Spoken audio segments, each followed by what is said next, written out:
এই চলতি মাসের 17 তারিখে নির্বাচন। চৌধুরী বাড়ির সবাই চিরকাল তাসিনের প্রত্যেকটা কাজে সাপোর্ট দিয়ে এসেছে এবং এখনও সবাই সাপোর্ট দিচ্ছে। তাসিনের অন্য কিছু নিয়ে চিন্তা নেই, যত চিন্তা তার বিপক্ষের পার্টি নিয়ে। বিপক্ষ পার্টি মোজাম্মেল হক, 50-এর ঊর্ধ্বে বয়স তার, মতলববাজ লোক তিনি। বিশৃঙ্খলা সৃষ্টি করাই তার কাজ। মানুষটা ঠান্ডা মেজাজের ধুরন্ধর এক লোক। তার চিন্তা ভাবনা বোঝার সাধ্য কারণ নেই। ক্ষমতার জন্য কম অপকর্ম করেননি তিনি, তারপরও তার বিরুদ্ধে কোনো প্রমাণ কেউ দেখাতে পারেননি। গত বছরও তার পার্টির একজনকে হত্যা করেছিল তিনি, কিন্তু সেই খুনের ইনভেস্টিগেশনে তার বিরুদ্ধে কোনো প্রমাণ ছিল না। আত্মহত্যা বলে চালিয়ে দিয়েছিল সবাই। মুখোশের আড়ালে তার কুৎসিত রূপটা কারো নজরে পড়ে না। তাসিনকে একবার তার চাউলের গোডাউনে ডেকে রাজনীতিতে আসতে নিষেধ করেছিলেন তিনি। খুবই শান্ত দৃষ্টিতে নরম হয়ে হিংস্রতার সাথে দাঁতের দাঁত চিপিয়ে তাসিনকে এক প্রকার হুমকি দিয়েছিলেন, কিন্তু তাসিন সেদিন তর্কাতর্কি না করে চুপচাপ চলে আসে। সে তার কাজ দিয়ে রাজনীতি দেখাবে, তর্ক করে নয়। আজও সে নিজের কথায় অটল আছে। জনগণের সাপোর্ট আর ভালোবাসার কমতি নেই। তাসিনের নামে জয়গান সাধারণ মানুষের মুখে মুখে। এইটাই তাসিনের জীবনে বড় অর্জন। এই মনোবল নিয়েই এগিয়ে যাচ্ছে সে। তন্ময় মৌসির সাথে কথা বলে ঠিকানা নিয়ে নিল। আগামীকাল সে টর্নেডোতে যাবে। তাসিনের দেওয়া খামটা লাগেজেই রেখে দিয়েছিল। মৌসি খামটা বের করে ছোট্ট একটা ব্যাগে নিল, আর তাকে যেই খামটা দিয়েছিল সেইটা বাড়িতে মায়ের কাছে রেখে এসেছে। তন্ময়ের ফ্লাইটের আগের দিন আফিয়ার সাথে দেখা করার কথা ভাবছিল সে। আফিয়ার নম্বরে ডায়াল করে কেটে দিয়েছিল সেদিন। আফিয়া এখন আর তার নেই। কষ্ট হলেও মানতে বাধ্য সে। আফিয়ার সংসারের দিকে কখনো নজর দিবে না সে। সে জানে আফিয়ার কাছে কল দিলেই মেয়েটা দুর্বল হয়ে পড়বে। আফিয়াকে সে যতটা চেনে আর যতটা অনুভব করতে পারে, ততটা তার আশেপাশে আর কেউ পারে না, পারবেও না। বুক ফেটে গেলেও কাউকে বলতে পারে না সে। এর চেয়ে ভয়ানক যন্ত্রণা আর কি হতে পারে? আফিয়া তার সংসারে মানিয়ে নিয়েছে, সেখানে তন্ময় আর পিছু ডাকবে না।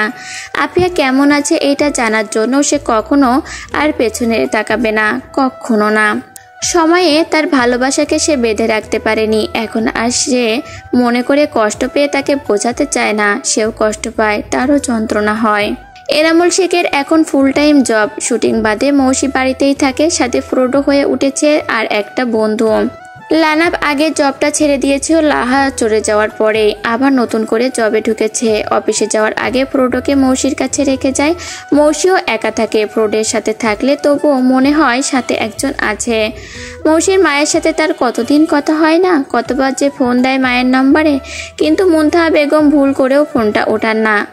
বাবার ফোন থেকে মৌসি কল দিয়েছিল। মৌসির কণ্ঠ শুনে মুনতাহা কল কেটে দেন।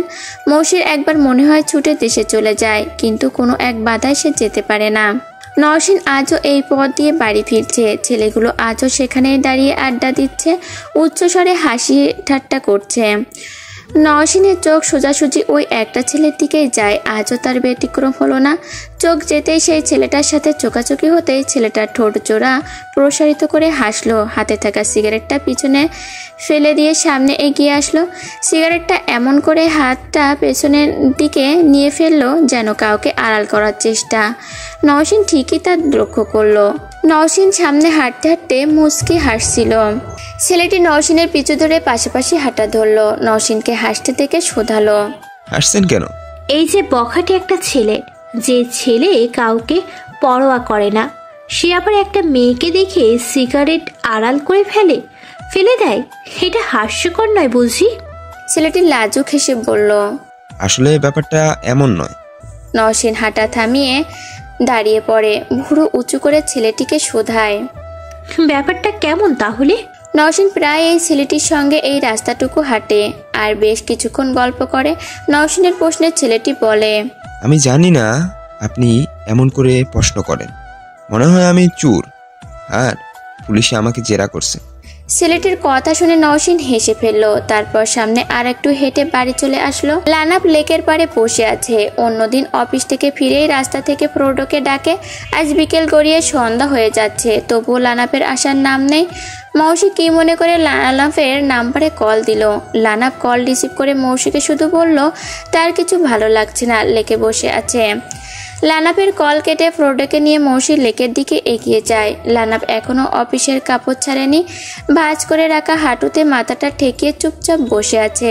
মৌসি গিয়ে পাশে বসলো, কয়েকবার লানাপ বলে ডাকলো। লানাপ তবুও মাথা তুলছে না। মৌসি লানাপের পিঠে হাত দিয়ে আবারও এই লানাপ বলে ডাকলো। লানাপ মুখ তুলে মৌসির দিকে তাকালো। লানাপের চোখ দুটো লালছে, পুরো শরীর তার কাঁপছে। ফ্রোডো লানাপের গায়ে ঘেঁষে দাঁড়িয়ে লানাপের দিকে তাকিয়ে আছে। একবার মৌসির পাশে এসে মৌসির গা ঘেঁষে দাঁড়াচ্ছে, তো একবার লানাপের দিকে যাচ্ছে।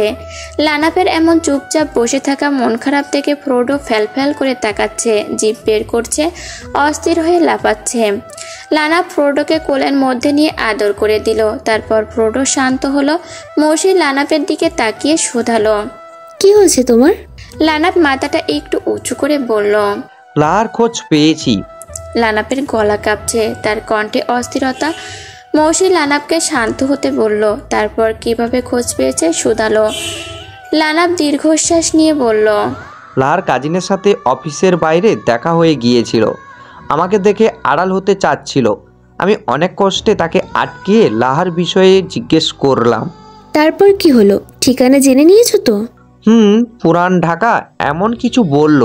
লানাপের চেয়ে বেশি অস্থির হয়ে মৌসি শোধালো, আর কিছু শোনোনি? হ্যাঁ, লাহাদের মির্জাবাড়ি আর বাংলাদেশের নির্বাচনের পর ওর বিয়ে। লানাপ আর কিছু বলতে পারলো না, ডুকরে কেঁদে উঠল। মৌসির এই সময় আলাদা করে মাথায় কিছু আসলো না। লানাপকে সান্ত্বনা দেওয়ার মতো কোনো কথাও মুখে আসছে না। মৌসি লানাপকে স্বাভাবিক হওয়ার একটু সময় দিল।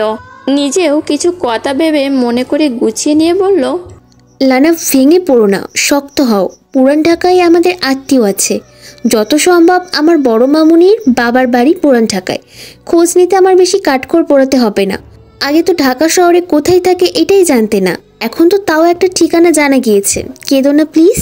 লানাপ স্বাভাবিক হতে পারল না, এখনো তার চোখ থেকে ঝরঝর করে পানি পড়ছে। মৌসিও নিজেকে খুব অসহায় লাগছে। লানাপকে এইভাবে কষ্ট পেতে দেখে তারও ভালো লাগছে না। সে যেই কৌশলটা নিজের ওপর প্রয়োগ করে, আজ সেটাও লানাপের ওপর প্রয়োগ করবে। মৌসির যখন খুব মন খারাপ হতো, তখন সে তার আর তাসিনের সুন্দর মুহূর্তগুলো ডায়েরিতে লিখত, না হলে একা একা ভাবতো। প্রথম থেকে অনুভূতিগুলো মনে করত, একা একাই তখন মন ভালো হয়ে যেত। আজ সেইটাই লানাপের ওপর প্রয়োগ করবে। লানাপকে জিজ্ঞাসা করে লাহার সাথে তার সম্পর্ক কিভাবে হয়েছিল। লানাপ মৌসির মুখে এই কথা শুনে চোখ মুছে কিছুটা স্বাভাবিক হয়। প্রথম দিনের স্মৃতি চোখে ভেসে ওঠে। তারপর থেকে যতবার তারা দেখা করেছে, সময় কাটিয়েছে, সেসব সুন্দর দিনগুলো মনে করে ঠোঁটে হাসি ফুটে ওঠে তার।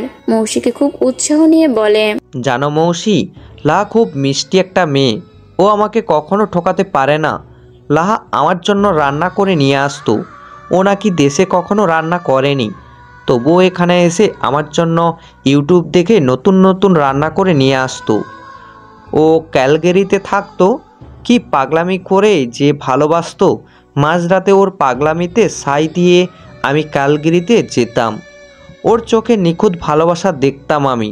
আমার থেকে দূরে থাকার ভয় ওকে কাঁদতেও দেখেছিলাম, কিন্তু সেই কান্না আমি বুঝতে পারিনি।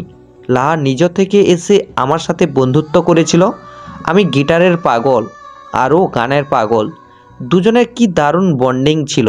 আমি এখনও লাহাকে প্রতিটা মুহূর্ত ফিল করতে পারি। লাহাকে শাড়ি পরে প্রথম যেদিন দেখি, মনে হয়েছিল এই পৃথিবীর সবচেয়ে সুন্দর মানুষটা আমার। শাড়ি বস্তুটা লাহা আমাকে চিনিয়েছিল। যেদিন লাহার সাথে আমার প্রথম দেখা হয়, সেই দিন ছিল মে মাসের 11 তারিখ। সেই থেকে প্রতি মাসের 11 তারিখে ও শাড়ি পরে আমার সামনে আসতো, আমার হাত ধরে হাঁটতো। লাহার চুলগুলো অনেক লম্বা। কানাডিয়ানরা লাহার লম্বা চুল আর শাড়িতে দেখে অবাক হয়ে ওর দিকে তাকিয়ে থাকতো। আর আমি লানাপ তো চোখের পলক ফেলতেই মনে করতাম, ইস, কিছু একটা মিস হয়ে যাচ্ছে। ভাবতে পারছো কি দারুণ দিন ছিল আমাদের। একবার তো আমার এক ইন্ডিয়ান ফ্রেন্ড তার গার্লফ্রেন্ডকে কোলে নিতে গিয়ে উল্টিয়ে পড়ে গেল। লাহার বায়না সেও কোলে উঠবে। মজার বিষয় হলো, আমার ফ্রেন্ডদের চেয়ে আমি লাহাকে নিয়ে এমনভাবে পড়লাম, গড়াতে গড়াতে লেকের পানিতে দুজনেই।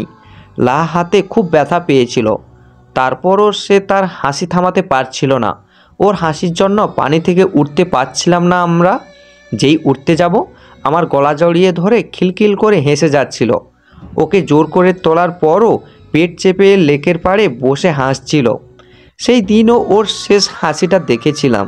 তারপরের বাড়ি ওর সাথে শেষ দেখা। লানাপের মন খারাপ হলেও আগের চেয়েও অনেকটা স্বাভাবিক লাগছে। মৌসি একটু হেসে বলল, তুমি চিন্তা করো না, তোমাদের এত ভালোবাসা হারিয়ে যাবে না। লাহার বিয়ের আগেই আমরা কিছু করব। আমি বাড়িতে গিয়েই দেশে কথা বলবো আর ডিটেলস নেব। মৌসি মনে মনে ভাবলো, মামনির সাথে কথা বলতে পারলে ভালো হতো, কিন্তু কোনো মুখেই বা সে কথা বলবে। লানাপ উৎকণ্ঠা হয়ে বলল, মৌসি, তার আগে যদি লাহার বিয়ে হয়ে যায়? বিয়ের তারিখ ফেলে দিয়েছে, শুনেছো ভালো করে? বাংলাদেশের নির্বাচনের পরে বলল। মৌসি নিচু কণ্ঠে আওড়ালো, নির্বাচন? লানাপ মৌসির কথা শুনে বলল, হ্যাঁ, নির্বাচনই তো বলল। মৌসি চুপচাপ হয়ে গেল, অন্যমনস্ক হয়ে রইল। লানাপ বেশ কয়েকবার ডাকার পর হুঁ করে তাকালো। লানাপ শুধালো, তোমার আবার কি হলো? না, কিছু না। লানাপ হঠাৎ জিজ্ঞেস করলো, তুমি কাউকে ভালোবাসো না মৌসি? মৌসি এদিক সেদিক তাকালো, কি বলবে বুঝতে পারছে না সে। এখানে তার পরিচিত কেউ নেই। এতদিন পরিচিতদের মুখের ওপরে অনায়াসে মিথ্যে বলে গিয়েছে, আজ সে আর মিথ্যে বলতে পারল না। খুব গভীর থেকে মোহনীয় কণ্ঠে বলল, হ্যাঁ বাসি, খুব ভালোবাসি আমার মন্ত্রী সাহেবকে। কখনো তো পরিচয় করিয়ে দিলে না। দুজন দুই প্রান্তের প্রতীক হয়ে গিয়েছি। ভালোবাসলেও জোর গলায় আর বলতে পারি না ভালোবাসি। এত ভালোবাসলে দূরে আছো কিভাবে? জানি না গো। সেই মানুষটা কি তোমাকে চায় না? লানাপের চোখে মুখে কৌতূহল। মৌসির মতো এমন একটা মেয়েকে কেউ চায় না বা চাইবে না, এটা মানা যায় না। মানুষের জীবনে কত রকম যন্ত্রণা, যেই যন্ত্রণাগুলো আড়াল করতে করতে একটা জীবন ফুরিয়ে যায়। কিন্তু লানাপের ধারণা যে ভুল, এটা আর মৌসি বলতে পারল না। মৌসি যে জেদের বসে একটা রত্ন হারিয়েছে, সেইটা সে অস্বীকার করতে পারবে না। দুজনেরই মন খারাপের মাঝেই লানাপ মৌসির কাছে একটা গান শোনানোর আবদার করলো। লানাপের মন খারাপের কথা ভেবে মৌসি কয়েক লাইন গান শোনালো। ভালোবাসা অধরা মেঘলা আকাশ, স্মৃতির বৃষ্টিতে দু চোখের অবগাহন, ভালোবাসা ভালোবাসা হৃদয়ের দুঃখেরই বহন। পরের দিন বিকেলে মৌসি কফি বানিয়ে ডিভানে এসে বসলো। ঘরের বাইরে তুষারপাত ছাড়া কিছু দেখা যাচ্ছে না। কফিতে চুমুক দিতেই কলিং বেল বেজে উঠলো। মৌসি কফির মগ হাতে নিয়েই দরজা খুলতে গেল। দরজা খুলে দেখে তন্ময় দাঁড়িয়ে। তিহান খুব জরুরি কল করে তন্নিকে ডাকলো। তন্নি টিউশনিতে গিয়েছিল। তিহানের জরুরি কল পেয়ে তন্নি টিউশনি থেকে সোজা তিহানের জন্য বড় রাস্তার মোড়ে দাঁড়িয়ে অপেক্ষা করছিল। 5 মিনিটের মাথায় তিহান তন্নির সামনে এসে গাড়ির দরজা খুলে দিল। তন্নি উৎসুক চোখে তাকাতেই তিহান গাড়িতে উঠতে ইশারা করলো। তন্নি গাড়িতে উঠতেই তিহান যাত্রা শুরু করলো। আজ তাদের গন্তব্য কোথায় তারা জানে না। তিহান শুধু জানে লোকালয় শূন্য এলাকায় এসে একটু দাঁড়াবে। তন্নি আগে কথা বলল। কোথায় যাচ্ছি আমরা? তিহান কৌতুক করে বলল, আপনাকে বিক্রি করে দিতে যাচ্ছি। আমাকে কে কিনবে শুনি? কার এত টাকার উপর থেকে মায়া চলে গিয়েছে? কে আবার কিনবে? আমিই বিক্রি করব, আমিই কিনবো। টাকা রাখার জায়গা নেই বুঝি? টাকা রাখার জায়গা আছে, কিন্তু যে গুছিয়ে রাখবে সে ঘরে নেই। ঘরে নিয়ে নিতে হবে। খুব শীঘ্রই নিব। বাহ, ভালোই তো। দুজনে কিছুক্ষণ চুপ করে রইল। শহর থেকে অনেকটা দূরে চলে এসেছে। লোকালয় শূন্য এলাকা, রাস্তার দুধারে গাছপালা আর মাঝে মাঝে ফাঁকা জায়গা। একটু দূরে এসেই রাস্তার ধারে বিশাল একটা বিল দেখে তিহান গাড়ি সাইড করে থামালো। তন্নি এতক্ষণ জানালার বাইরে দু চোখ রেখে বিলটা দেখছিল। তিহানের কণ্ঠস্বর শুনে তিহানের দিকে তাকালো। তিহান সিট বেল্ট খুলতে খুলতে বলল, কতদিন পর দেখা হচ্ছে আমাদের? তন্নি একটু ভেবে বলল, আজ 9 দিন মেবি। আমি না বললে তো দেখা করার কথা নিজ থেকে কখনো বলো না। তন্নিও ভাবলো, আসলে সে কখনো নিজে থেকে দেখা করার কথা বলে না। তারও ইচ্ছে হয় তিহানের সাথে দেখা করতে, একটু সামনাসামনি কথা বলতে, কিন্তু সে নিজ থেকে বলতে পারে না। এটা সে তিহানকে কিভাবে বোঝাবে? ইচ্ছে তো তারও হয়।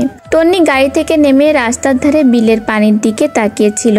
তিহান গাড়ির পেছন সিট থেকে একটা বক্স বের করলো। তন্নি সামনের দিকে হাঁটছে। জায়গাটা এত দারুণ, গত 2 দিন বৃষ্টি হয় বিলটা আরো বেশি দারুণ লাগছে। সবুজ গাছপালার সতেজতায় সেজেছে যেন।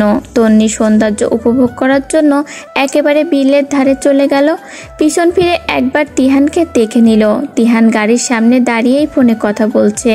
ফোনে কথা বলা শেষ করে তিহান বক্সটা খুলে কেক বের করে গাড়ির সামনে রাখলো আর গাড়ির পেছনে রাখা বালতি ভর্তি গোলাপগুলো বের করে নিয়ে গাড়ির সামনে রাস্তার উপরে রাখলো।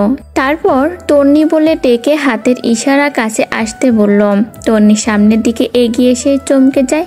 একবার তিহানের দিকে তাকায় তো একবার তিহানের করা কর্মকাণ্ডের দিকে তাকায়। তন্নি এতটাই অবাক হয় যে মুখে কিছু বলতে পারে না। তিহান যে তাকে এত দূরের পথে এমন সুন্দর একটা জায়গায় নিয়ে এসেছে, এই ঘর থেকে সে বের হতে পারেনি। তারপর আবার এইসব। তন্নি ভীষণ আশ্চর্য হয়, মুখে তৃপ্তিময় হাসি। তন্নির চমৎকৃত হাসি দেখে তিহান স্বস্তি পেল। তন্নির সামনে হাঁটু বাজ করে বসে বালতি থেকে একটা একটা করে গোলাপ নিয়ে তন্নির সামনে ধরে বলল, অগ্রিম শুভ জন্মদিন তন্নি। আগামীকালের দিনটা তোমার জন্য যতটা স্পেশাল একটা দিন, আমার জীবনেও ঠিক ততটাই স্পেশাল। তন্নি অবাক হয়ে একের পর এক ফুলগুলো হাতে দুমুঠোয় নিচ্ছে আর বিস্ময় নিয়ে তাকিয়ে আছে তিহানের দিকে। তিহান আবারও বলল, hey birthday girl, will you love me? Tonni বুঝতে পারতো তিহান তাকে পছন্দ করে, এমনকি ভালোবাসে। তাই বলে এইটা এমন ঘটা করে তাকে জানাবে, এমনটা কখনো কল্পনাও করেনি সে। তিহানের সাথে মিশতে মিশতে তারও তিহানের প্রতি দুর্বলতা তৈরি হয়েছে ঠিক, কিন্তু এইভাবে হ্যাঁ বলে দেবে সে? এখনো বিস্ময় থেকে বের হতে পারেনি। তার উপর এই রকম একটা সিদ্ধান্ত কিভাবেই বা নিয়ে ফেলবে। সবটা ভাবতে ভাবতে তিহানের পাগলামির কাছে সে না বলতে পারল না। হ্যাঁটাও মুখ ফুটে বের হলো না। তিহান তন্নির দিকে আরও একটা ফুল বাড়িয়ে দিয়ে বলল, নির্বাচনের জন্য খুব ব্যস্ত থাকবো। মনে হচ্ছিল তোমার জন্মদিনটা হয়তো মিস করে যাব, কেননা ভাইয়ার পাশে থাকাটা এই মুহূর্তে খুব জরুরি। আজ খুব কষ্টে সময়টুকু বের করেছি, এই সুন্দর সময়টুকু কোনোভাবে নষ্ট করতে চাই না। তাই আমার পক্ষ থেকে অগ্রিম শুভ জন্মদিন তন্নি। এই দিনটা তোমার ওসিলায় বারবার আমার জীবনে আসুক, আর এইভাবেই যেন তোমার চোখ মুখে বিস্ময় ফোটাতে পারি আমি। আমার উত্তর এখন দিতে হবে না, তুমি পরে উত্তর দিও। এইটা নিয়ে এত হতাশ হইও না। তোমার মুখে ভালোবাসি শোনাটা আমার জন্য জরুরি নয়, তোমার মুখে হাসি দেখাটা আমার জন্য জরুরি। এই যে এক বালতি গোলাপের মধ্যে একটাই লাস্ট গোলাপ, আর এই গোলাপটাই কিন্তু তোমাকে দেওয়া সর্বশেষ গোলাপ নয়। এখান থেকেই গোলাপ দেওয়ার নতুন করে সূচনা হবে। আমার দেওয়া সব গোলাপগুলো পরম যত্নে দুহাতের মুঠোয় নিয়ে আশকারা দিয়েছো আমাকে, মরণ ছাড়ার পিছু ছাড়ছি না। তিহানের কথায় তন্নি হেসে ফেলল। তিহান বসা থেকে সোজা হয়ে দাঁড়িয়ে গাড়ি থেকে চাকুটা বের করে কেক কাটতে ইশারা করলো। তন্নি চাকুটা হাত বাড়িয়ে ধরতেই তিহান বলল, ইস রে, মোমবাতি নিতে ভুলে গেছি। তারপর কিছু একটা ভেবে নেওয়ার ভাব করে বলল, বোকার মতো আমি মোমবাতির কথা কেন ভাবছি? আসল আলো তো আমার সঙ্গেই আছে। এই মানুষটা আমার সঙ্গে থাকলে তো আমার আলোরই প্রয়োজন হয় না। তন্নি মুখ টিপে হেসে যাচ্ছে আর তিহানের পাগলামি দেখছে।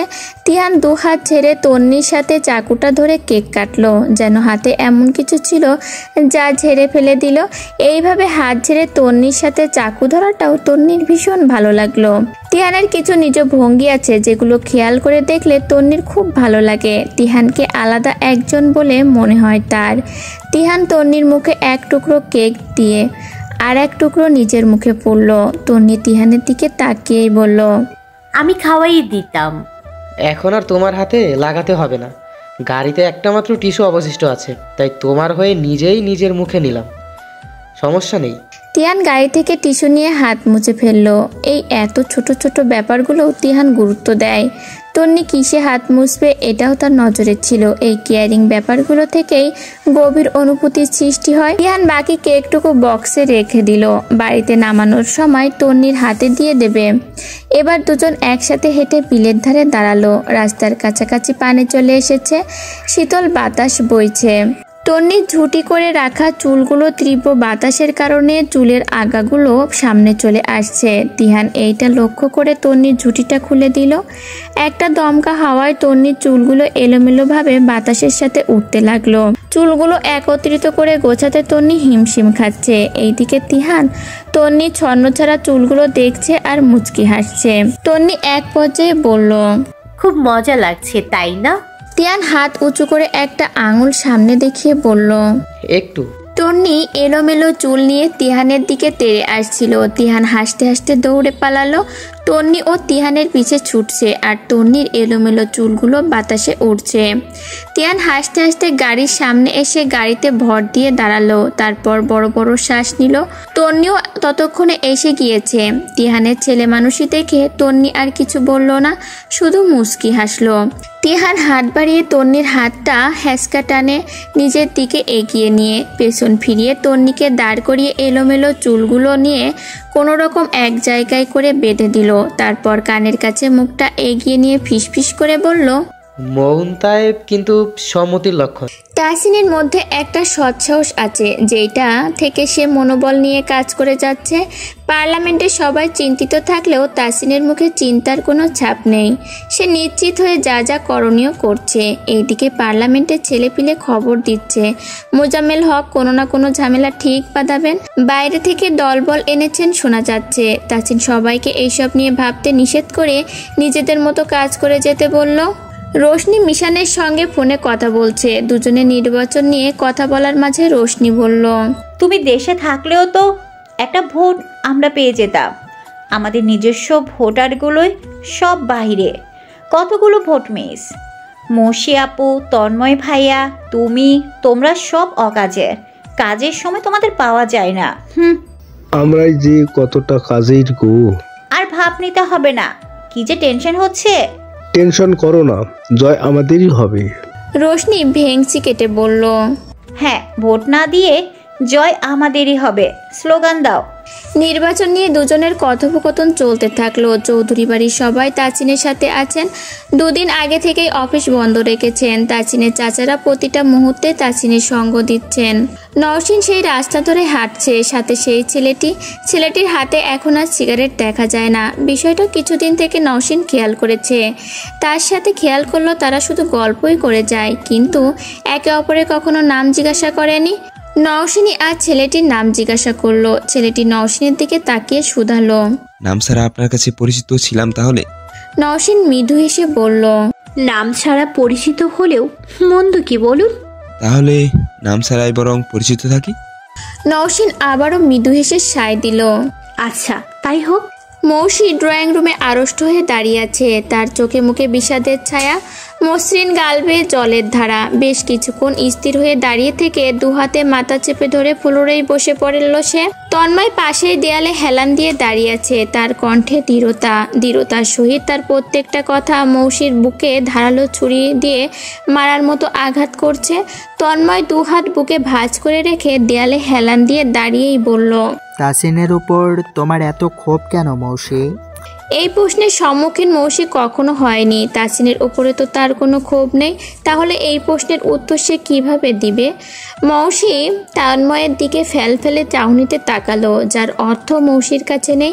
তন্ময় দৃঢ়তার সঙ্গে শান্ত কণ্ঠে বলল, তাসিন তোমার পাশে কাউকে সহ্য করতে পারে না, তোমার পাশে কাউকে কেসতে দিত না সে। সেই তাসিন তোমাকে ফিল্মের জগতে কিভাবে সহ্য করবে?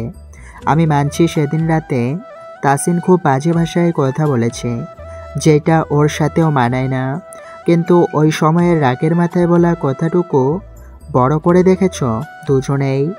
এতদিনের ভালোবাসা ওই আধা ঘন্টার কাছে হারিয়ে দিয়েছ। তোমার গায়িকা হওয়ার পিছনে সবচেয়ে বড় স্ট্রাগল ছিল তাসিনের। তোমার জন্য কোথায় না গিয়েছে সে, দিন রাত এক করে ছুটেছে শুধু তোমার স্বপ্ন পূরণ করতে। কোনো মিউজিক ডিরেক্টর তোমার জন্য ভালো হবে, কোথায় কার সাথে কাজ করলে তুমি খ্যাতি অর্জন করতে পারবা, সেই সব নিয়েই ভাবত। যেখানে তোমাকে দুহাতে আগলিয়ে বডিগার্ডের মতো পাহারা দিত, সেখানে তার প্রিয় মানুষকেই কিভাবে সে চিত্রনায়িকা হিসেবে অন্য পুরুষদের সাথে অভিনয় করতে দেবে? তুমি ফিল্মের জগতে আসবা, তাসিন এটা মানতেই পারেনি। ইভেন ও এখনও মানতে পারে না। শুধু ওই রাতের বেলা বাজে কথাগুলোর জন্য ও নিজেকে ক্ষমা করতে পারে না, নিজেকে দোষী করে এখনও। তন্ময় একটু থেমে মৌসিকে শোধালো, ফিল্ম ইন্ডাস্ট্রিতে আসার শুরুতে তুমি কোনো বাজে কিছুর সম্মুখীন হয়েছ মৌসি? মৌসি কিছুক্ষণ সময় নিয়ে বলল, না তো, কেন? তন্ময় স্মিত হেসে বলল, যার সাথে ছায়ার মতো একটা তাসিন থাকে সে কি কোনো বিপদের মুখোমুখি হতে পারে? মানে হলো, যখন তুমি বাড়ি থেকে বেরিয়ে যাও তখন তুমি কোথায় ছিলে? শিলা আপু আশ্রয় দিয়েছিল, ইভেন আপু আমাকে অনেক অনুপ্রেরণাও দিত। শিলাকে জানো? হ্যাঁ, আমার বন্ধুর বড় বোন। আপুর কথাতেই আপুর বাড়ি গিয়ে উঠেছিলাম। শিলা আপু ফিল্মে জগতের একজন। শিলা আমাদের ক্লাসমেট আর আমাদের বেস্ট ফ্রেন্ড নিহানের স্ত্রী। তোমার কি মনে হয় তোমার বন্ধুর কথাতে তার বোন তোমাকে বাড়িতে জায়গা দিয়ে খাওয়াবে পড়াবে বলে? মৌসির এবার শুধু অবাক হওয়ার পালা। মৌসি কেমন বোকার মতো তন্ময়ের দিকে তাকিয়ে আছে। তন্ময় হালকা হেসে বলল, তাসিনের কথাতেই শিলা তোমার দিকে এগিয়ে গিয়ে তোমার বন্ধুর নাম করে তোমাকে তার বাড়িতে নিয়ে গিয়েছিল। প্রতিটা মুহূর্ত তোমার অগোচরে তোমার আশপাশ ছিল তাসিন। প্রথমবার যেই ডিরেক্ট তোমাকে অফার দিয়েছিল সেই কাজটা তাসিনই ক্যান্সেল করে দেয়, কারণ ওই লোকটা তোমার জন্য সঠিক ছিল না। তারপর তাসিনের ইচ্ছে না থাকা সত্ত্বেও শুধু তোমার কথা ভেবে, তোমার ইচ্ছের কথা ভেবে ডিরেক্টরদের পিছনে ঘুরেছে তোমাকে একটা সুযোগ দেওয়ার জন্য। তাদের অনুরোধ করেছে। বাকিটা তোমার কেরিয়ারে কি ঘটেছে, কিভাবে ডিরেক্টরের সঙ্গে চুক্তি করেছ তা তোমার জানা। শিলার হাত ধরেই তাসিন ঠিক ভুল খোঁজ নিয়ে তোমার পাশে থেকে তোমার ভালোটাই তোমার অগোচরে থেকে তোমাকে পাইয়ে দিয়েছে সে। তার শুধু একটাই ভুল, সে তোমাকে কারোর সাথে সহ্য করতে পারে না। সে ভাবে শুধু তার হয়ে থেকে যাও তুমি, কিন্তু তুমি চেয়েছিলে বিশ্বের হতে। তাই বিশ্বটাই তোমার হাতের মুঠোয় দিয়ে সে আড়াল হয়েছিল, কিন্তু তোমার প্রতি ভালোবাসা তার এতটুকুও কমেনি। তাসিন আশায় ছিল তুমি হয়তো বুঝবে, সেদিনের করা ভুল ক্ষমা করে তুমি ছুটে আসবে, কিন্তু তুমি ছুটে তার কাছে যাওনি, বরং আরও পালিয়ে এসেছ। তাসিনের ভালোবাসাটা কি তুমি উপলব্ধি করতে পারো না মৌসি? মৌসি থরথর করে কাঁপছে। পুরো দৃশ্যটা তার চোখে ভাসছে। কোনো মানুষকে সে এতটা কষ্ট দিয়েছে? কি করেছে এতদিন সে? কিভাবে সে তার ভালোবাসার প্রতি এতটা কঠিন হতে পারল? মৌসি কান্না ভেজা গলায় বলল, তন্ময় ভাই, তাসিন কেন একবারও আমার কাছে এসে কিছু বলল না? কেন সে আড়াল করলো এত কিছু? সেদিন রাতে তুমি তাসিনের কাছ থেকে যতটা না কষ্ট পেয়েছ, তাসিন তোমাকে কষ্ট দিয়ে তার চেয়ে দ্বিগুণ কষ্ট পেয়েছে। তোমাকে কষ্ট দিয়ে ও নিজেও ঠিক ছিল না। তোমার কাছে কয়েকবার এগিয়ে এসেছে, তুমি কথা বলার সুযোগ দাওনি। কেন সুযোগ দাওনি, কি ভেবে সুযোগ দাওনি সেটা তুমি জানো, কিন্তু তাসিন এখনও তোমাকে পাগলের মতো ভালোবাসে। তুমি যখন প্রথম মুভি করো, তোমার নিজের বাড়ি, মামার বাড়ি, তোমার বাবা মা কেউই খুশি ছিলেন না। সবাই তোমার প্রতি অসন্তুষ্ট ছিলেন। তোমাকে কেউ বাড়ি ফিরিয়ে নিয়ে আসতে চায়নি। ওই তাসিনই সবাইকে বুঝিয়েছে এটা খারাপ কিছু না, এমন সুযোগ কেউ সহজে পায় না। কিন্তু মৌসি সেটা পেয়েছে। কত রকমভাবে যে বুঝিয়েছি সেটা আমি জানি। তোমার মা তো তোমাকে বাড়ি ফিরিয়েই আনবে না। তাসিন তোমার মায়ের হাত ধরে বসেছিল। শুধু তাসিনের কথা শুনেই তোমাকে হাসি মুখে বাড়ি ফিরিয়ে নিয়ে আসে সবাই। আর তোমাকে সেই আদরটাই করে যেটা আগে সবাই করত। যেই তাসিন তোমার ফিল্মের জগতে যাওয়া নিয়ে বাজে ভাষা ব্যবহার করেছে, সেই তাসিনই তোমাকে ওই জগতে পৌঁছে দিয়েছে। এবার বলো, তাসিনের ভালোবাসার ঘাটতি কোথায়? যেখানে তোমার দিকে কেউ তাকালেই তার রাগ হতো, সেখানে শুধু তোমাকে পাগলের মতো ভালোবাসে ওই জগৎ ছেড়ে দিয়েছে, তোমাকে ডানা মেলে উড়তে দিয়েছে। কাকে কষ্ট দিয়ে এসেছ এতদিন তুমি? মৌসি ফ্লোরে বসেই ফুপিয়ে কেঁদে ওঠে। বুকের ভেতরটা তীব্র চিনচিনে ব্যথায় দুমড়ে মুচড়ে ওঠে। তন্ময় মৌসিকে সান্ত্বনা দেওয়ার জন্য এগিয়ে আসে না। তন্ময়ও জানে মৌসি তাসিনের জন্য কতটা পাগল ছিল। শুধু কিছু বোঝার ভুল থেকেই আজ দুজন এইখানে। মৌসির নিজেরও কষ্ট হতো, কিন্তু নিজের কষ্ট লুকিয়ে জেদ আর অভিমানটার ওপর স্তর রাখত কষ্টে। কিন্তু এইভাবে আর কতদিন? মৌসি ফ্লোরে বসেই ফোন ঘাঁটতে লাগলো। ইমার্জেন্সি টিকিট যেন পাওয়া যায়। মনে মনে অসংখ্যবার আল্লাহকে ডাকলো। মৌসি ইমার্জেন্সি টিকিট পেয়েছে। 16 তারিখে রাতে ফ্লাইট। মৌসি 10 মিনিটও এদিক সেদিক করতে ইচ্ছে করছে না, ছুটে যেতে ইচ্ছে করছে। ইমার্জেন্সি টিকিট পেয়ে মৌসির জলে ভরা চোখ জোড়া চিকচিক করে উঠলো। ফ্লোর থেকে উঠে ডিভানে বসতে বসতে তন্ময়কে বলল, তন্ময় ভাই, 16 তারিখ রাতে আমার ফ্লাইট, আমি দেশে যাচ্ছি। মৌসির কথা শুনে তন্ময় হেসে ফেলল। তন্ময়েরও ভীষণ আনন্দ লাগছে, মনে হচ্ছে বুকে থাকা ভারটা আর নেই। তন্ময় হেসে বলল, তাহলে 17 তারিখে পৌঁছে যাচ্ছ? ভোট দিতে না পারলেও উল্লাসটা করতে পারবো। মৌসির হঠাৎ করে মনে হলো মাহিমের কাছে সে তো শুনেছিল সামনে নির্বাচন, কিন্তু নির্বাচন যে 17 তারিখে সেটা জানা ছিল না তার। নির্বাচনের কথা মনে হতে আরও একটা বিষয় মনে পড়ল তার। লাহার বিয়েটাও তো এই নির্বাচন ঘিরে ডেট পড়ার কথা ছিল।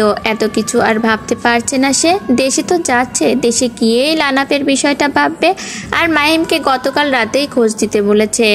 মাহিম কোনো একটা সংবাদ ঠিক দেবে, কিন্তু তাসিনের সামনেই বা কোন মুখে দাঁড়াবে মৌসি? এবার কি তাসিন তাকে প্রত্যাখ্যান করবে?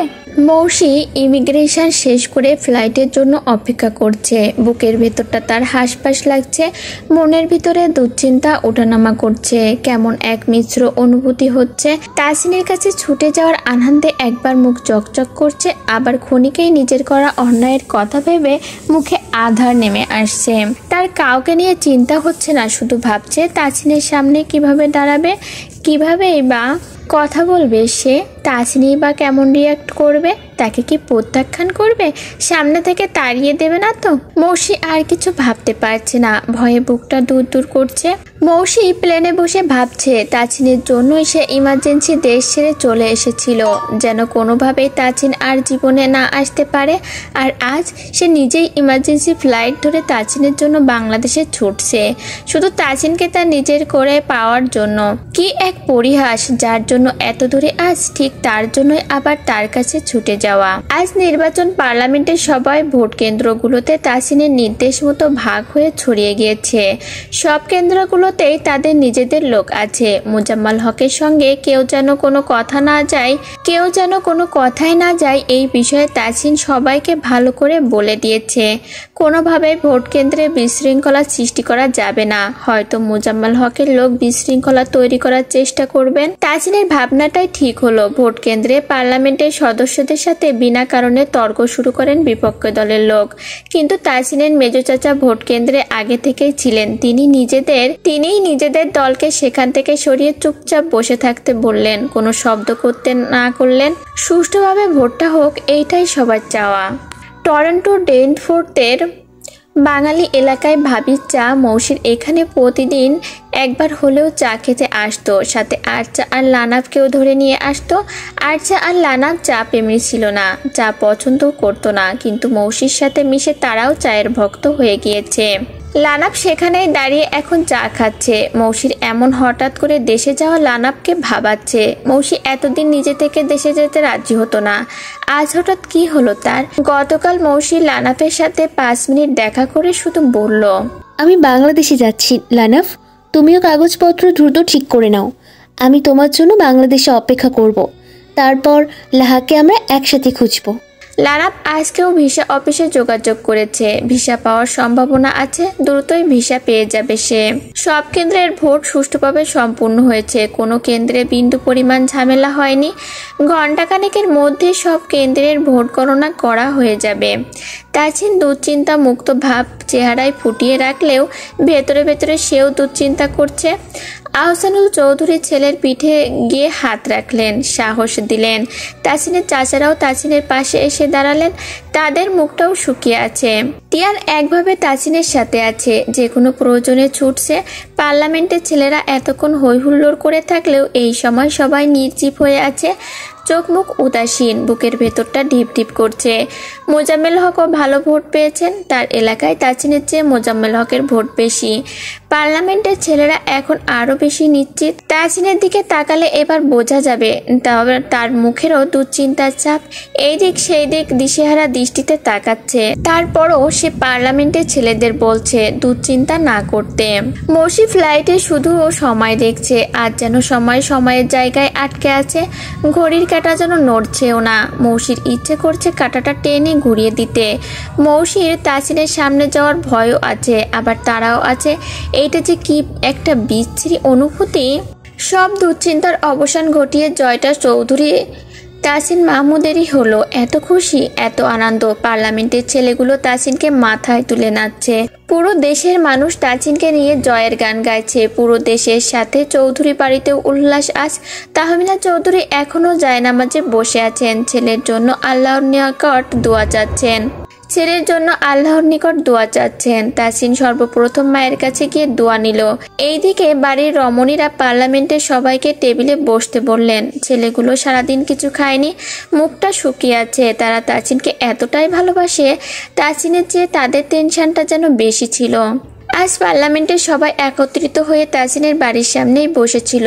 কয়টা দিন নাওয়া খাওয়া বাদ দিয়ে শুধু ছুটেছে, কোনো রকম বিশ্রাম নিতে পারেনি কেউ। আজ অনেক দিন পর সবাই একটু স্বস্তির শ্বাস নিচ্ছে। দুশ্চিন্তায় ঠিকভাবে কেউ কাজের বাইরে দুটো কথা অবধি বলতে পারেনি। দলভাগ হয়ে প্রতিটা বাড়ি ঘুরেছে। আর আজ তাসিন ও অসহায় মানুষদের জন্য নিজেকে বিলিয়ে দিতে সর্বদা প্রস্তুত। সেই ছোট থেকেই তার অনেক স্বপ্ন। সেই স্বপ্নের শিকড়ে সে নতুন করে আবার পা রাখলো। দেশটাকে সে অসহায় মানুষগুলো চোখ দিয়ে দেখে সাজাবে। এই পাগলারা করছিস কি? এবার তো থাম ভাই, আজ আমাদের দিন, আমরা কেউ থামছি না। সবাই বলো তাসিন ভাই, তাসিন ভাই। পাড়ার ছেলেপিলে মিছিলে বের হয়েছে। তাসিন তাদের থামাতে বললেও তারা থামলো না। আনন্দ করে গলিতে গলিতে স্লোগান দিতে থাকলো। তিহানও তাদের সাথে স্লোগান দিয়ে তাসিনকে জড়িয়ে ধরলো। রাত প্রায় 2টো বাজে। তাসিন জামা কাপড় ছেড়ে গোসলের জন্য বাথরুমে ঢুকেছে। সারাদিনের ব্যস্ততা দুশ্চিন্তার মাঝেও ওই মুখটা সে একটুও কি ভুলতে পেরেছিল? কই, তাসিন তো তাকে একটুও ভুলতে পারে না। সে ভুলে থাকে কিভাবে? এমন একটা রাত যায় না যেই রাতে মৌসিকে ভেবে তার চোখের কোণায় পানি আসে না। তাসিন দুই হাতে ভর দিয়ে দেয়াল ধরে দাঁড়ালো। শরীরটা খুবই ক্লান্ত লাগছে তার। মৌসি বাংলাদেশে ল্যান্ড করে এয়ারপোর্টের মধ্যে থেকেই শুনেছে তাসিনের জয় হয়েছে। এমন একটা দিনে মৌসি তাসিনের সামনে যেতে চলেছে। এই দিন তাসিনের খুশির দিন। আর মৌসি যদি তাসিনের সামনে গিয়ে প্রত্যাখ্যান হয় তাহলে? মৌসি এত কিছু আর ভাবতে পারছে না। সিএনজি নিয়ে সোজা চৌধুরী বাড়ির সামনে নামলো। শুধু মাহিমকে কল দিয়ে বাইরে বেরিয়ে আসতে বলে, লাগেজটা নিয়ে যেতে বলল। চৌধুরী বাড়ির মেন দরজা এখনো খোলা। ড্রয়িং রুমে বসে বড়রা নির্বাচনের বিষয়বস্তু নিয়ে আলোচনা করছেন। আফিয়ারাও আজ এই বাড়িতে রয়ে গিয়েছে।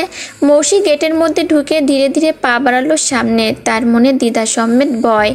মেন দরজায় পা রাখতে গিয়ে শুনতে পেল তহমিনা চৌধুরী বলছেন, নির্বাচন হয়ে গেল, এবার আর তাসিনের কোনো বাহানা শুনছি না। লুবনাকে এবার ছেলের বউ করে নিয়েই আসি। কি বলো মেজো ভাই? তাসিনের মেজো চাচা উৎসাহ নিয়ে সায় দিলেন। এবার তো বৌমার দরকারি, বাড়িতে তো শুধু গিন্নিদেরই রাজত্ব চলবে। নতুন বৌমা আসলে আমাদের বরং দলে ভারী হবে। তাসিনের ছোট চাচা বললেন, তাহলে তাসিনের সাথে কথা বলে বিয়ের তারিখটা ঠিক করা যাক। বাড়িতে আরও একটা বিয়ের উৎসব শুরু হোক, খাবার দাবার জমাট আয়োজন হোক। তাসিনের ছোট চাচি বললেন, তোমার তো শুধু খাওয়ার চিন্তা। তাসিনের ছোট চাচা মাথা চুলকে বললেন, নিজের বিয়েতে পেট পুরে খেতে না পারলে এমনই হয়। তাসিনের ছোট চাচির রাগী চোখে তাকালেন। তিহান, আফিয়া, তাহমিনা চৌধুরী সবাই মুখ টিপে হাসছেন। এইদিকে দরজার বাইরে দাঁড়িয়ে মৌসি শুধু একটা কথাই ভাবছে, তাসিনের বিয়ে, এটা কিভাবে মানবে সে? মৌসি শুধু একটা কথাই মাথায় ঘুরছে, তাকে তাসিনের মুখোমুখি হতে হবে। তাসিনের প্রত্যাখ্যান সে কোনোভাবেই মানবে না। দরকার হয় সে তাসিনের পা ধরে বসে থাকবে, তবুও তাসিনকে অন্য কারো হতে দেবে না সে। মৌসি আর এক ফোঁটা সেখানে না দাঁড়িয়ে, কোনো দিক না তাকিয়ে দৌড়ে বাড়ির মধ্যে বাড়িতে ঢুকে সিঁড়ি বেয়ে উপরে উঠে গেল। ড্রয়িং রুমে বসা প্রত্যেকটা মানুষ হতবাক হয়ে বসে রইল। তাহমিনা চৌধুরী উঠে কিছু বলতে যাবেন, তার আগে আফিয়া মায়ের হাত ধরে থামিয়ে দিল। ইশারায় আগের ন্যায় বসতে বলল। সবাই বিস্মিত হয়ে একে অপরের মুখের দিকে তাকাচ্ছে।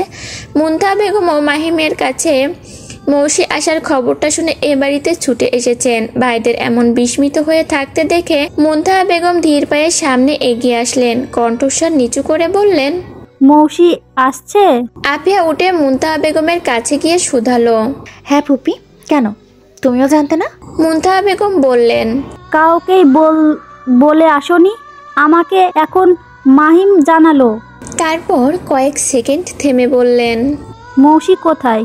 আফিয়া তাসিনের ঘরের দিকে ইশারা করলো। বাকিরা সবাই বিস্মিত চোখে তাসিনের ঘরের দিকে তাকিয়ে রইলেন। মৌসি কোথাও দাঁড়ায়নি, সোজা তাসিনের ঘরে ঢুকে শব্দ করে দরজাটা ঠেলে দিয়ে লক করে দিয়েছে।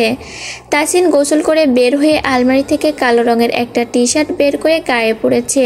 নিচের দিকে টি শার্টটা এখনো ঠিকও করেনি। এত জোরে দরজা দেওয়ার শব্দে তাসিন পিছন ঘুরে তাকিয়ে দেখে মৌসি দরজার সাথে পিঠ ঠেকিয়ে অসহায় চোখে তার দিকেই তাকিয়ে আছে। মৌসির হাত দুটো পেছন দিকে দরজার সাথে ঠেকানো। তাসিনের মনে হচ্ছে সে স্বপ্ন দেখছে, একটা ঘরের মধ্যে আছে।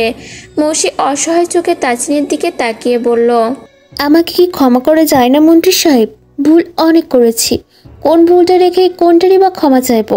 সব ভুলগুলো একপাশে রেখে আর কি ভালোবাসা যায় না আমাকে?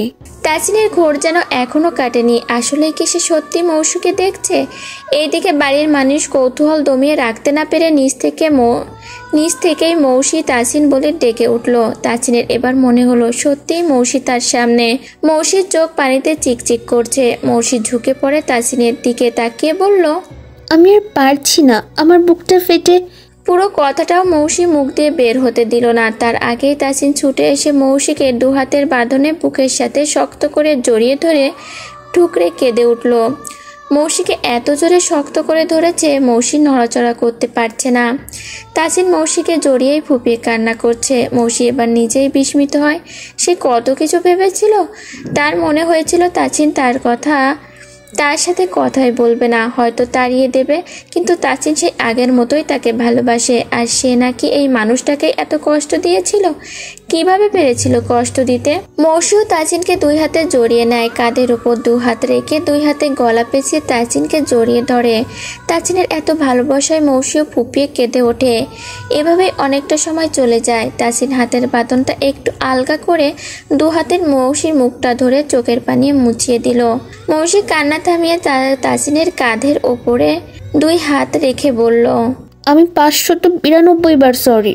তাসিনের মাথায় এবার একটু দুষ্টু বুদ্ধি আসলো। চোয়ালটা শক্ত করে কঠিন স্বরে বলল, এখন কিছু করার নেই, তোকে ভালোবাসে ঠিক আছে, তোকে যারা কষ্ট হয়, কিন্তু তোর মামা মামনি মেয়ের বাড়িতে পাকা কথা দিয়ে এসেছেন, বিয়ে আমাকে সেখানে করতে হবে।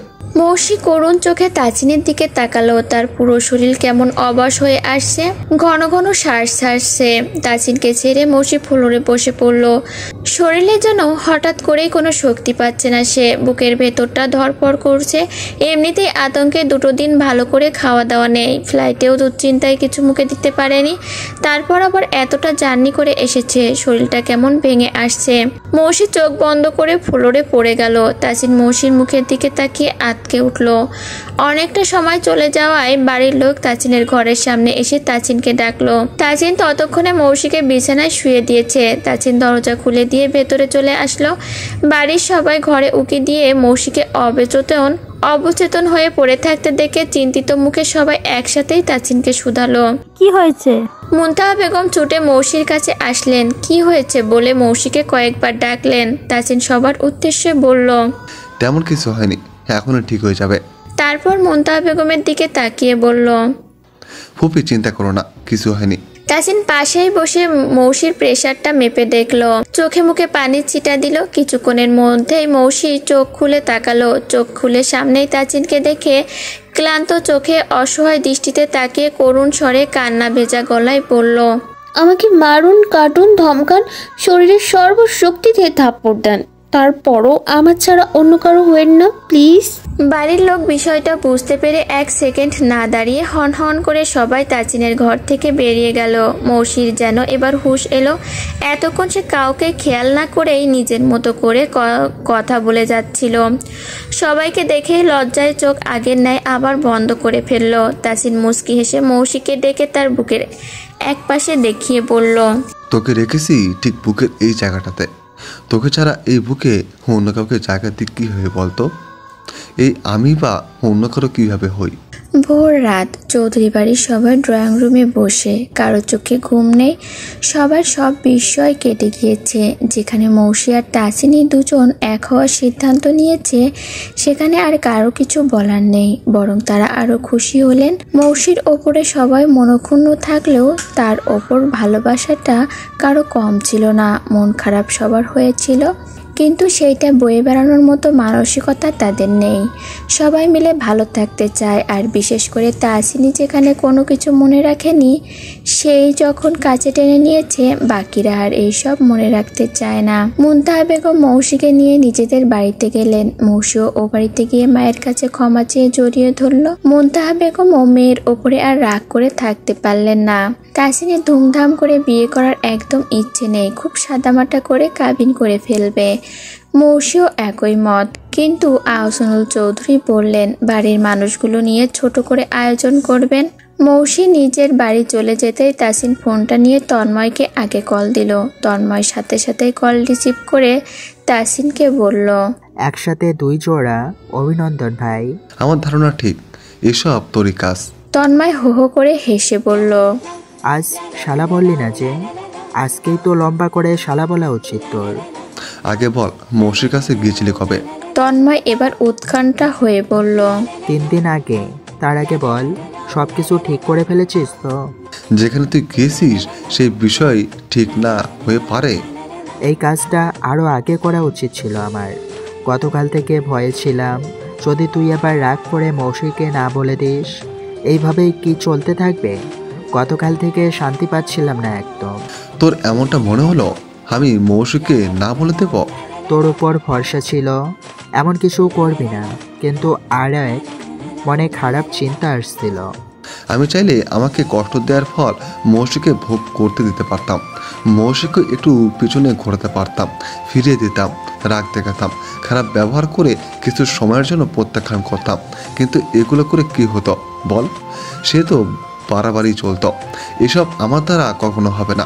রাগের মাথায় সেদিন যে ভুলটা করেছিলাম, এমন ভুল আর যেন কখনো আমার না করতে হয়। এখন শুধু এইটাই চাওয়া। মৌসিও অনেক কষ্ট পেয়েছে ভাই, সেদিন ও খুব কান্নাকাটি করেছে। মৌসি এমনই, নিজেই নিজেকে বোঝে না, মন কি চায় এইটাই ঠিক করে বুঝতে পারে না। রাগ জেদ উচ্চতায় রেখে ওর ভিতরে কোমলতাকে ভিতরে রাখে, এমন করে জেদটাকে উপরে রাখে, মনে হয় ভিন্ন একটা মানুষ। ভিতরটা শুধু তুই বুঝিস। এই জন্যই তো পিছু ছাড়ছি না।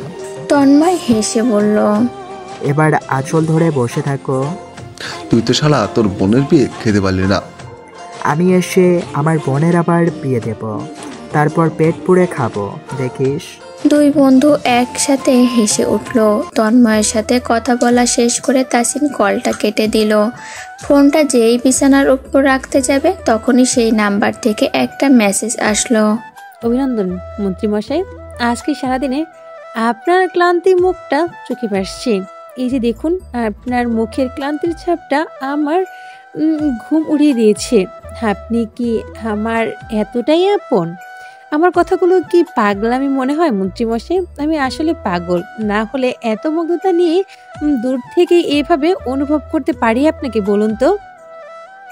আপনার মুখে ছিল ক্লান্তির ছাপ, আর সেই ক্লান্তি বুকে এসে লাগছিল আমার।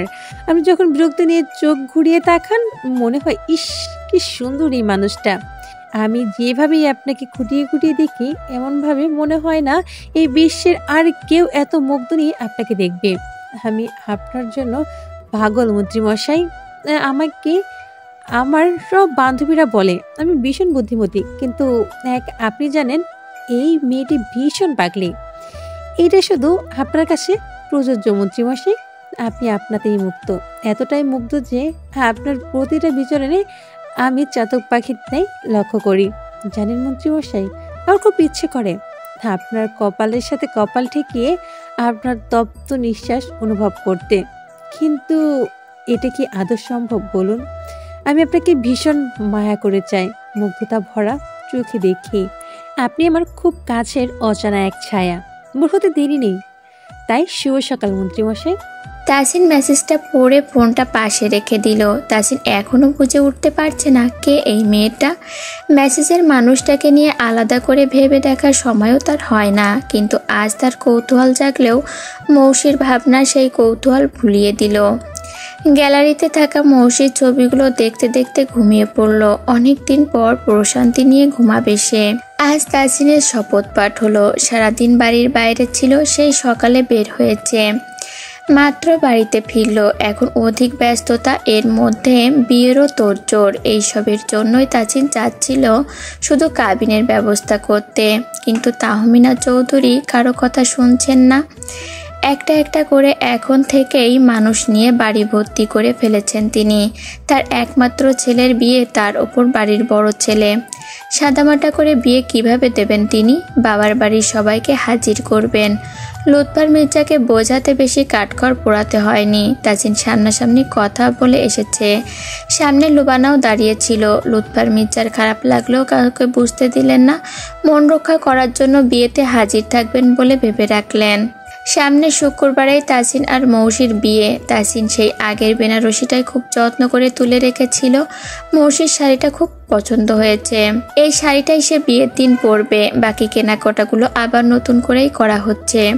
তাসিন ব্যস্ততার জন্য শপিং করতে একদিনও যায়নি। বাড়ির লোক মৌসিকে সঙ্গে নিয়েই কেনাকাটা করেছেন।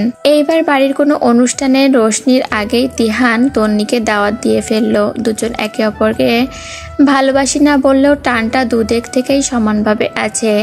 সেদিনের পর থেকে অদৃশ্য এক অধিকারবোধও কাজ করে দুজনের মধ্যে। ব্যাপারটা রোশনি এখনো জানলেও সন্দেহ করছে।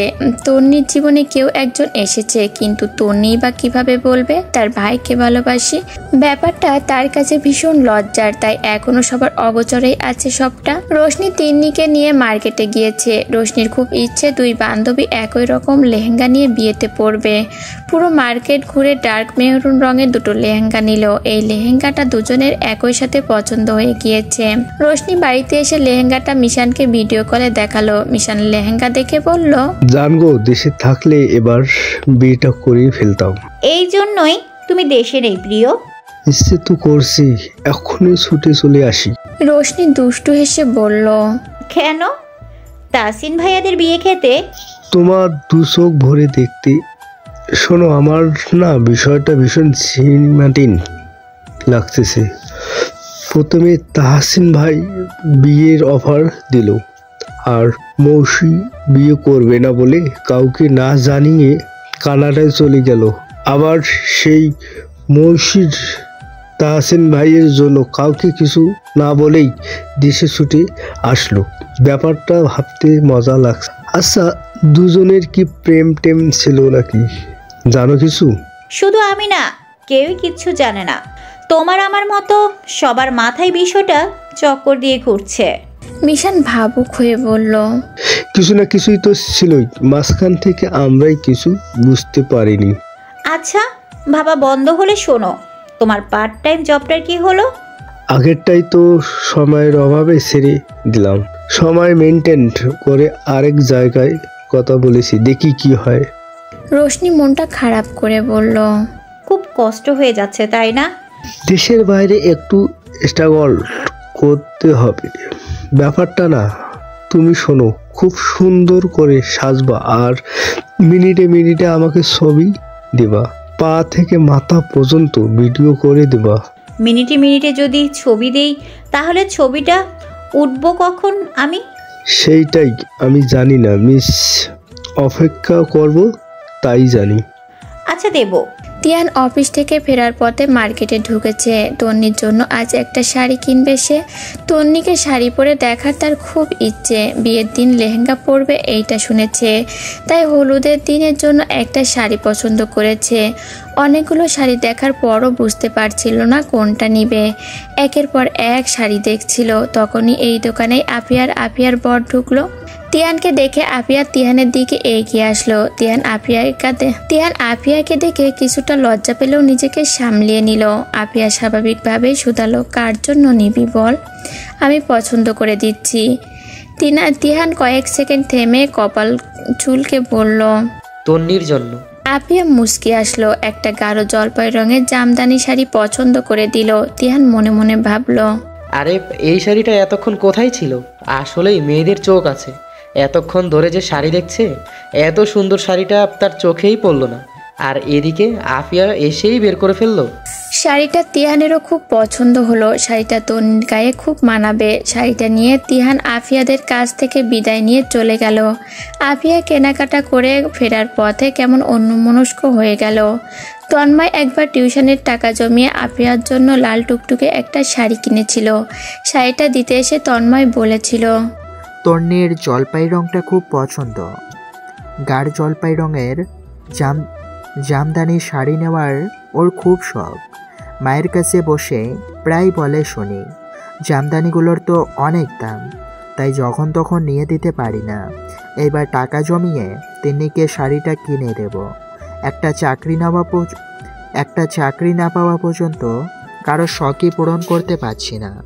কথাগুলো ভাবতে ভাবতে আফিয়ার চোখে পানি চলে আসলো। চোখের পানি গড়িয়ে পড়ার আগেই মুছে ফেললো সে। তন্ময় অনেক বড় হোক, সবার স্বপ্ন পূরণ করুক, সবাই ভালো থাকুক। আফিয়া মনে মনে ভাবলো, সবার ভালো চাইতে গিয়েই যে তার বুকে হাহাকার ধরিয়ে দিয়েছে, তাকে একরাশ যন্ত্রণা দিয়েছে, এটাই কি সে আদৌ বুঝতে পারে? তাজিন কিছুক্ষণ আগে সংসদ থেকে ফিরেছে। নিজে কিছুক্ষণ গল্প করে নিজের ঘরে আসলো। পাঞ্জাবি খুলে ট্রাউজার নিয়ে গোছলে গেল। গোসল করে তোয়ালে দিয়ে মাথা মুছতে মুছতে আলমারি খুললো টি শার্ট নেওয়ার জন্য। টি শার্ট পরে এক গ্লাস পানি পান করলো। হঠাৎ করে মনে হলো বারান্দায় কেউ আছে। গ্লাসটা রেখে চুলগুলো ঠিক করতে করতে বারান্দার দরজার কাছে দাঁড়িয়ে দেখলো মৌসি গ্রিল ধরে আকাশের দিকে তাকিয়ে দাঁড়িয়ে আছে। আনমনেই তাসিনের ঠোঁটে হাসি ফুটে উঠলো। এগিয়ে গিয়ে মৌসির পাশে দাঁড়ালো। মৌসি আকাশের দিকে চোখ রেখে বলল, বলুন তো, আজ আকাশে চাঁদের খুব কাছে নক্ষত্র কয়টি? তাসিন মৌসির দিকেই চোখ নিবদ্ধ রেখে বলল, 3টি। মৌসি এবার ঝুঁকে এসে তাসিনের দিকে তাকিয়ে বলল, কিভাবে বুঝলেন?